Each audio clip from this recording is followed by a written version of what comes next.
Most people think wisdom comes with age. They are wrong. You know someone who is 70 years old and still makes the same mistakes they made at 20. And you know someone who is 30 who operates with a clarity that feels ancient. Machiavelli studied this phenomenon in the courts of Renaissance Italy. He watched princes rise and fall. He watched advisors come and go. And he identified a stage of consciousness so rare that most people never reach it. He called it different names in different writings, but the Greeks had the clearest word for it. Sophia. Not knowledge, not intelligence, not experience. Something beyond all three.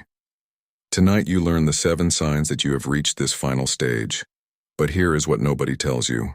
The 7th sign is the one that separates those who have truly arrived from those who are simply pretending. Stay until the end. Because if you recognize all 7, you have become something most people will never understand. The first sign is this. You stop needing to be right. Not because you do not care about truth, but because you understand something deeper. Being right in the moment matters less than being accurate over time. Most people argue to win. They defend their position even when evidence contradicts it. They need the satisfaction of being declared correct in the conversation. But something shifted in you. You notice that the people who are most insistent about being right in every discussion are usually wrong about the larger patterns. They win the argument and lose the insight. You stopped playing that game. Now when someone disagrees with you, you actually listen. Not to find flaws in their reasoning so you can counter, but to extract any piece of information that might update your understanding. You have become more interested in what is true than in being seen as right. This feels like weakness to people still operating at lower stages. They think you are being passive. They think you are unsure of yourself. But you know something they do not. Certainty is the enemy of learning, and you have chosen learning over the temporary satisfaction of winning arguments. Here is how this shows up in your life. Someone challenges your opinion in a meeting. The old version of you would have immediately defended. The current version of you pauses, considers, sometimes agrees, sometimes updates your position in real time without shame. People are confused by this. They were prepared for you to fight. Instead, you absorbed their point and moved forward. This is not weakness. This is operating from a level they cannot yet see. Machiavelli wrote that the prince who can admit error privately is wise, but the prince who can admit error publicly is untouchable, because nobody can use your mistakes against you if you acknowledge them before they do. The second sign is subtler, and most people miss this entirely. You stopped trying to impress people, not because you have low self-esteem, but because you finally understood that impressing people is a trap that never ends. There was a time when you carefully crafted what you said based on who was listening. You adjusted your stories to make yourself look better. You highlighted your wins and buried your losses. You performed a version of yourself designed to generate admiration. But something changed. You noticed that the approval you worked so hard to earn felt empty when you got it, because they were not respecting you. They were respecting the performance. The real you remained unseen and therefore unvalued. So you stopped performing. You started showing up as exactly who you are. Flaws visible, uncertainties acknowledged, wins mentioned without embellishment, losses discussed without shame. Here's what happened next. Some people lost interest. The ones who were attracted to the performance found the real you boring, and you let them go without chasing. But other people, rarer people, moved closer. Because authenticity is magnetic.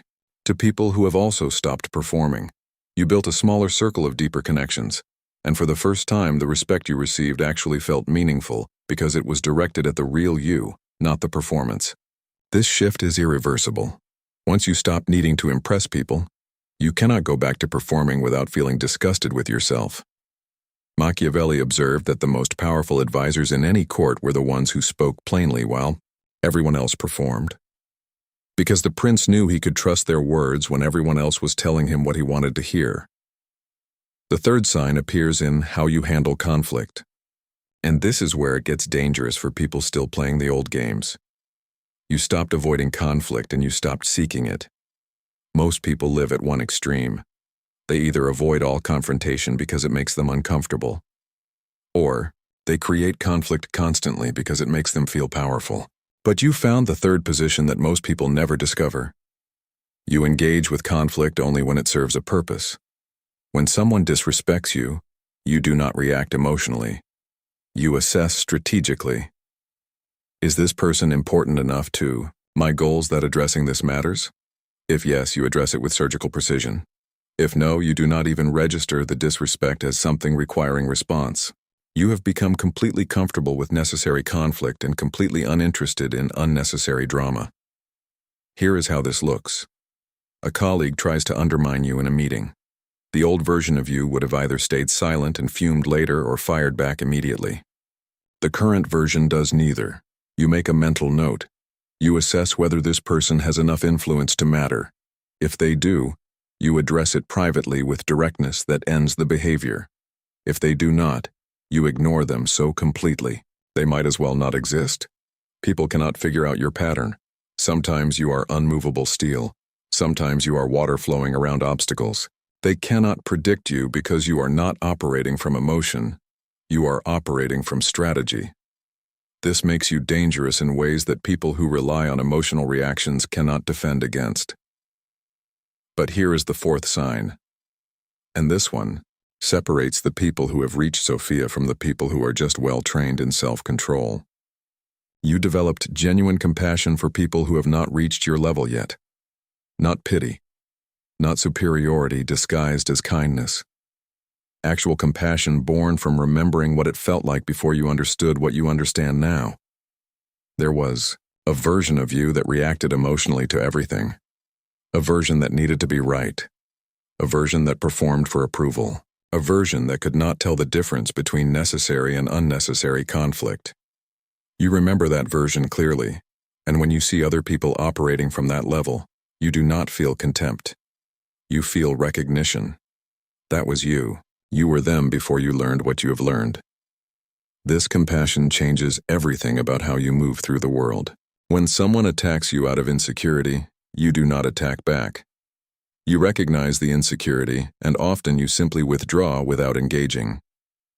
When someone confidently states something completely wrong, you do not feel the need to correct them publicly. You understand they are not ready to hear correction, and your ego does not require you to be the one who delivers it. When someone performs for your approval, you do not judge them. You remember performing for approval, and you feel a quiet sadness that they have not yet discovered they do not need to. This compassion is not weakness, it is the deepest form of strength, because it requires you to see people clearly, including their flaws and limitations, and choose kindness anyway. The fifth sign is the strangest one. And if you have not experienced this, you have not reached the final stage yet. You became comfortable with being misunderstood, not just comfortable, almost indifferent. There was a time when being misunderstood felt like a crisis. You needed people to understand your intentions. You needed them to see your reasoning. You needed them to know you were not what they thought you were. So you explained. You justified. You tried desperately to control how you were perceived. But at some point something released. You realized that being understood by everyone is impossible. And more importantly, you realized it does not matter. The people who are supposed to understand you will understand you. The people who are not will create whatever story makes sense to them. And their story is none of your business. Here is how this shows up. Someone completely misinterprets your actions. They tell others a version of events that makes you look bad. The old version of you would have immediately tried to set the record straight. The current version does not even feel the impulse. You know what actually happened. The people close to you know what actually happened. The person spreading the wrong story either does not matter enough to correct or is so committed to their narrative that correction would be wasted effort. So you let it exist. You let them think whatever they think. You move forward without the weight of managing everyone's perception. This freedom is incomprehensible to people still trapped in reputation management. They think you do not care what people think. But that is not quite right. You care what the right people think. You have just become very selective about who the right people are. The sixth sign is about time, but not in the way most people think. You stopped living in either the past or the future.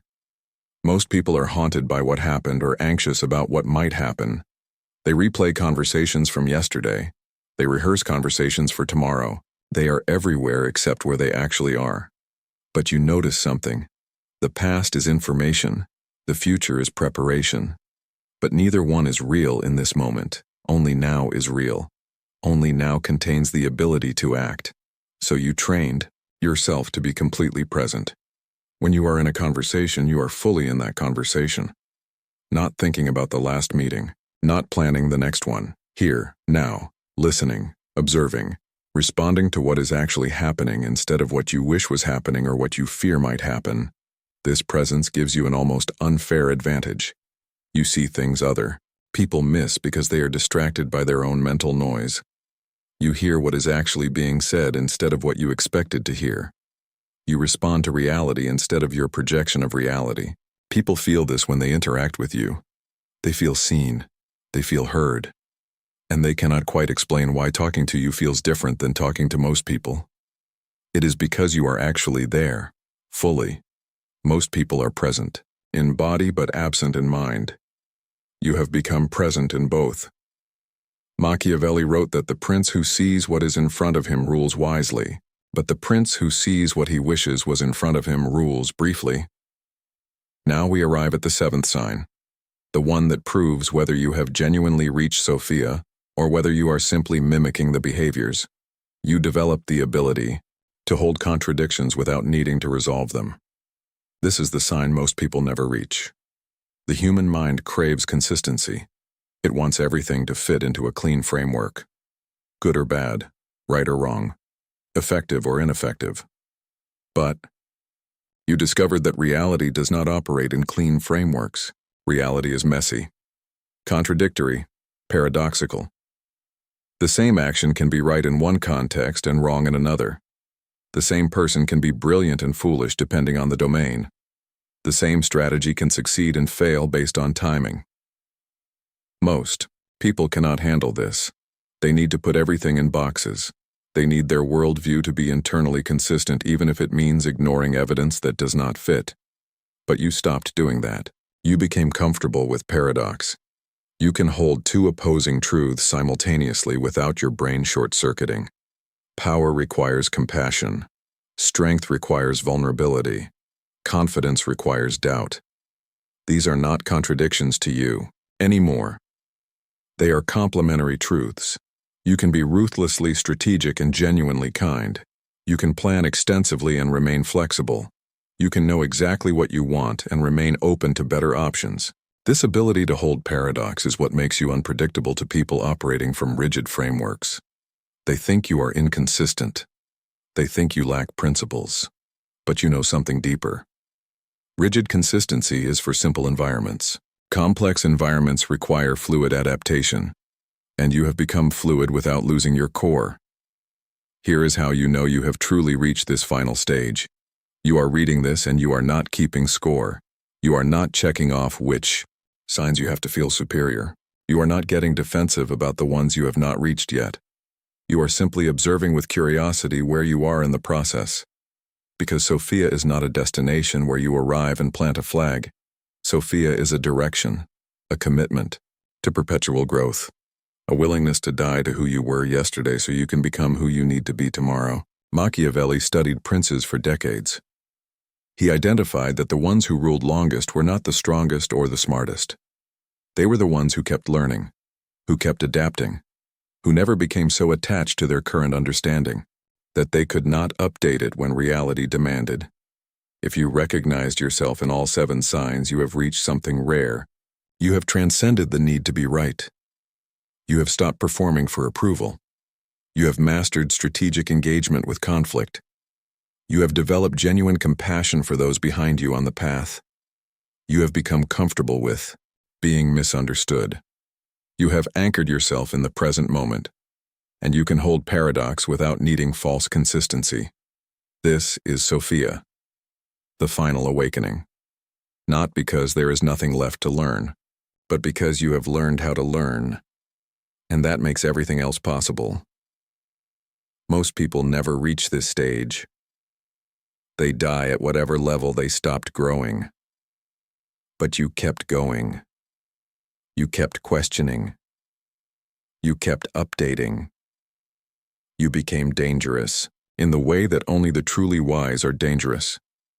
Not through force, but through clarity that cuts through every illusion. Your awakening is complete. Now the question is what you build with it.